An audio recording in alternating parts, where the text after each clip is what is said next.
Yun mga agaray.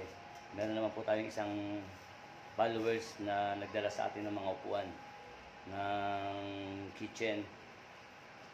Ito guys, makikita nyo ay 3 piraso po ito. Ando yung dalawa ay kinalas-kalas ko na kasi malapit na mabali yung mga paa niya.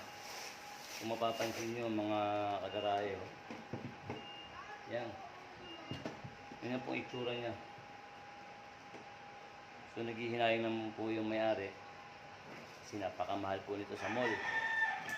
So nakita ng followers natin na kaya natin ayusin po itong upuan na to.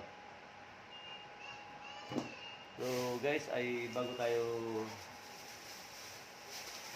bumili rin pala tayo ng tornilyo